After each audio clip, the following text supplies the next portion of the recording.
একটা দোয়া শেখায় দেই, ইনশাআল্লাহ এই দোয়া করলে রিজিক তো বাড়বেই ইনশাআল্লাহ। আপনার যত ঋণ আছে ইনশাআল্লাহ আল্লাহ পাক শোধ করে দিবেন। বিশ্বাস করলেন না? এই দোয়া শিখাই দিচ্ছি, এই জন্য আমাকে হাদিয়া দেওয়া দরকার, স্পেশালি আমাকে এখন হাদিয়া দেওয়া দরকার। এটা গুরুত্বপূর্ণ দোয়া শিখাই দিচ্ছি। আলী রাদিয়াল্লাহু আনহু বলেছেন, কোন ব্যক্তির যদি পাহাড়ের সমানও ঋণ থাকে, এই দোয়া যদি আমল করে আল্লাহ পাক ওই ঋণও শোধ করে দিবেন ইনশাআল্লাহ।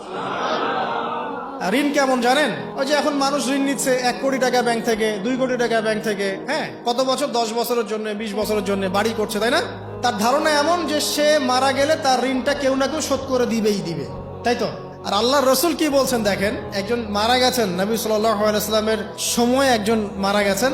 তো নবী করিম সাল্লাল্লাহু আলাইহি ওয়াসাল্লাম বলছেন, এই ব্যক্তির কি কোনো ঋণ আছে? একজন সাহাবী বলেন, হ্যাঁ ইয়া রাসূলুল্লাহ, তো ঋণ আছে। নবীজি বললেন, তোমরা ওর জানাজা পড়ো, আমাকে ডেকো না। তোমরা ওর জানাজা পড়ে নাও, আমি জানাজা পড়তে চাচ্ছি না। আমি এখন কেমন করে আপনাকে বুঝাবো ঋণ কত ভয়ঙ্কর জিনিস? আপনি যে ব্যাংক থেকে 3-4 কোটি টাকার লোন নিয়ে রাখছেন, লাখ লাখ টাকা লোন নিয়ে বসে আছেন, দিব্যি সুখে বসে আছেন, এমন চিন্তায় যে আপনার মৌত হবে না। আর নবী সাল্লাল্লাহু আলাইহি ওয়াসাল্লামের সময়ে একজন মারা যাচ্ছেন, তিনি বলছেন তোমরা জানাজা পড়ে নাও, আমি জানাজা পড়তে চাচ্ছি না। মানে ঋণগ্রস্ত ব্যক্তির জানাজাও তিনি পড়তেন না। তারপরে একজন এসে বললেন, ইয়া রাসূলুল্লাহ, আমি তার ঋণ শোধ করে দিব, তার যা ঋণ আছে আমি শোধ করে দিব। তখন নবী এসে জানাজা পড়লেন সাল্লাল্লাহু আলাইহি ওয়াসাল্লাম। তো আপনার এই কোটি কোটি টাকা ঋণ শোধ করার লোক তো রেডি আছে নাকি? আছে না? সমস্যা নেই, আপনার জানাজা পড়া হবে, আপনার মিলাদও হবে, আপনার একটা বড়সড় দোয়াও হবে ইনশাআল্লাহ। কিন্তু আল্লাহ পাক বলেছেন যে শহীদ, আল্লাহর পথে যুদ্ধ করে শহীদ হয়েছে, এই ব্যক্তির আত্মাও ঝুলে থাকে যতক্ষণ পর্যন্ত না তার ঋণটা শোধ করা হয়। এবার বলেন আমি কি বুঝাবো আপনাকে? আর কিছু বলতে হবে?